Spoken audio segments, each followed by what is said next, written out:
논술로 만나는 우리 역사 14권. 고려인들은 왜 전쟁 중에 팔만대장경을 만들었을까?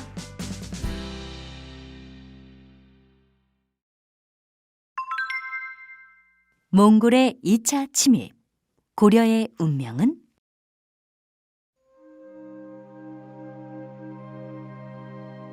(1232년 11월) 몽골의 군대가 또다시 고려로 쳐들어왔습니다. 이들은 개경을 거쳐 한양산성을 빼앗고 광주성을 공격했습니다. 하지만 이세화가 지휘하는 광주성 안의 사람들은 굳세게 저항했고 결국 점령에 실패하고 말았습니다.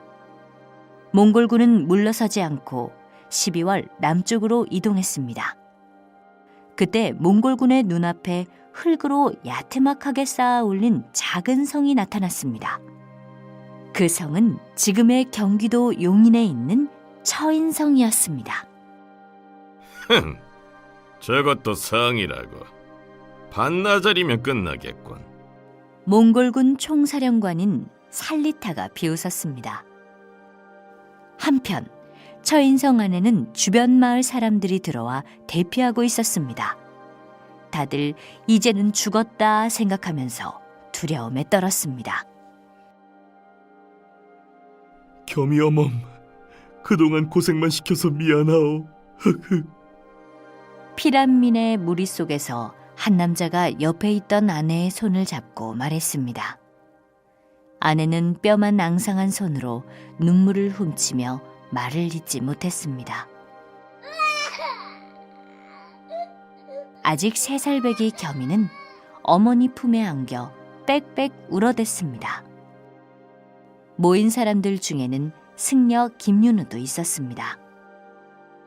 이렇게 겁에 질린 백성들을 두고 조정은 무엇을 하고 있단 말인가? 이들을 이대로 죽게 할 수는 없어. 김윤후의 가슴에서 뜨거운 기운이 치솟았습니다. 김윤후는 아수라장이 된 틈을 헤집고 나가 사람들 앞에 섰습니다. 여러분도 아시다시피 왕과 고위 관리들은 이미 강화도로 숨어들었습니다. 이 나라 고려의 군사들은 모두 강화도만 지키고 있습니다. 이제 우리 고려를 지킬 사람은 우리들밖에 없습니다. 약한 소리는 접어두십시오.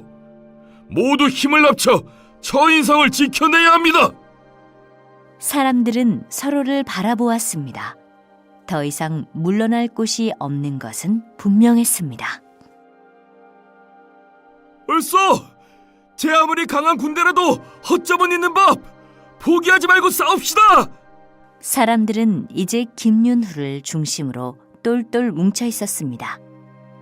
평생 농사만 지어온 사람들의 손에 홈이나 곡괭이 같은 농기구 대신 활과 돌멩이가 쥐어졌습니다. 단 한 번도 누군가를 해쳐본 적 없는 사람들이 무시무시한 몽골의 전사들과 맞서 싸워야 하는 것입니다. 몽골군에 비해서는 한없이 초라한 군사였습니다. 그러나 그들에게는 사랑하는 가족을 지키겠다는 마음이 가장 큰 무기였습니다. 그때였습니다.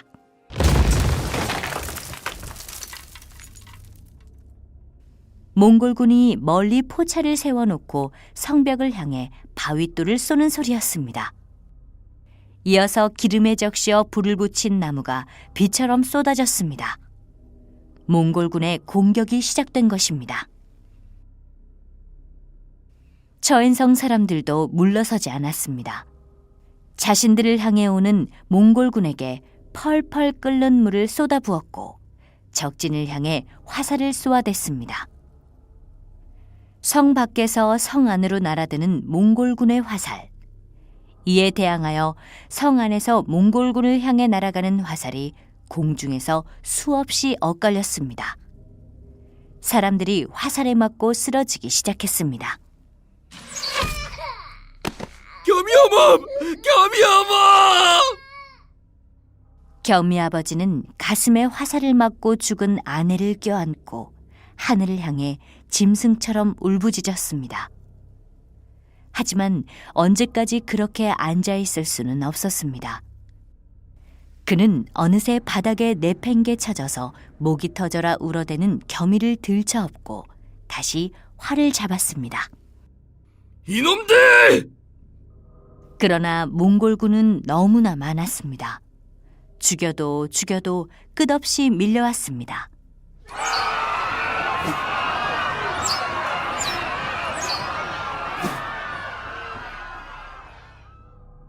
거칠게 날아온 화살이 몸에 박히는 소리, 쓰러진 사람의 고통스러운 숨소리, 가족을 잃은 사람들의 비명소리가 끊이지 않았습니다. 사람들은 눈앞에서 지옥을 보고 있었습니다. 이것이 끝인가? 내가 할 수 있는 일은 더 이상 없단 말인가? 그때였습니다. 김윤우의 눈에 처인성 맞은편 언덕 위에서 말을 타고 있는 살리타의 모습이 들어왔습니다. 김윤우의 심장은 당장이라도 터져버릴 듯이 쿵쾅거렸습니다. 그는 크게 심호흡을 한 후 활 시위를 힘껏 당겼습니다. 한편 살리타는 아무것도 모른 채 고함을 치며 군사들을 재촉하고 있었습니다. 한 놈도 살리지 말고 모두 해치워라!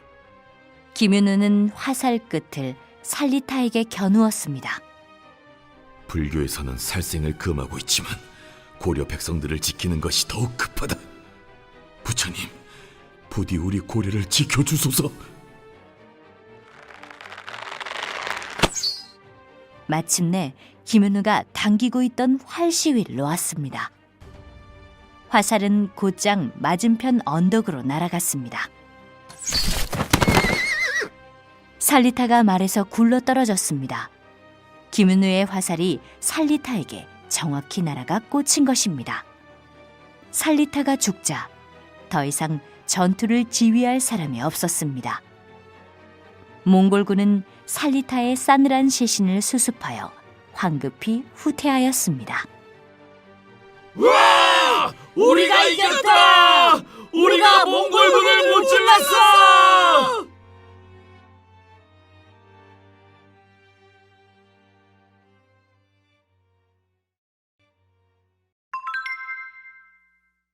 강화도는 전쟁과는 딴 세상이었다고?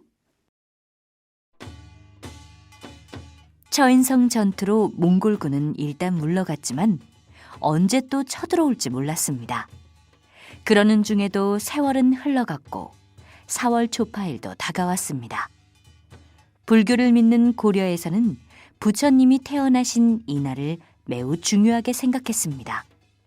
강화도 봉은사에서도 연등회가 벌어졌습니다. 오색 비단으로 감싼 장대와 높이 단 연등이 정문 앞에서부터 끝없이 이어지고 있었습니다. 오색 찬란한 꽃등불 덕분에 사방이 대낮처럼 환하였습니다. 고종과 최후를 비롯한 여러 관리들도 연등 행사를 즐기고 있었습니다. 모두 함께 마주한 연회상에는 화려한 나전 칠기에 담긴 진수성찬이 차려져 있었습니다. 장식용으로 오른 화분에는 은태가 둘러져 있었으며 얼음 조각까지 올라왔습니다. 개경에서 열렸던 연등회와 비교해도 모자랄 것이 없었습니다. 한겨울도 아닌데 얼음 조각까지 상에 올랐군. 얼음이 어디서 났을까? 술이 얼큰하게 취한 한 관리가 혼자 중얼거렸습니다. 최우는 자기가 아끼는 조롱박 모양의 청자 주전자로 잔을 채워주며 자랑하였습니다. 우리 집에 얼음 창고가 있다네.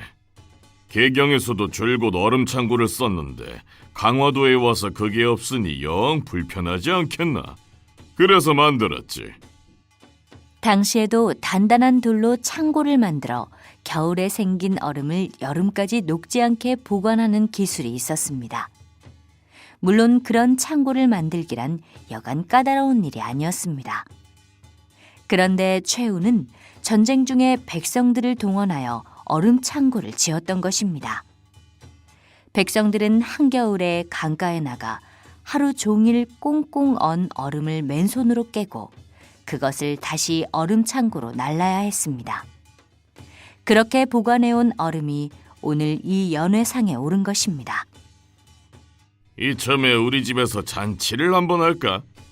우리 집 정원에 소나무와 잣나무를 심었는데 그것들이 이제 자리를 잡아 아주 보기가 좋아.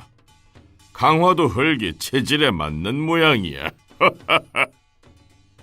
최우가 말하는 소나무와 잣나무는 지난달 개경에서 군사 수천 명을 시켜 배로 실어온 것입니다.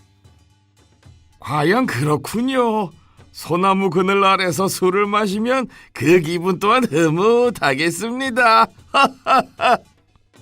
그들은 언제 쳐들어올지 모르는 몽골군과 백성들을 완전히 잊고 있었습니다.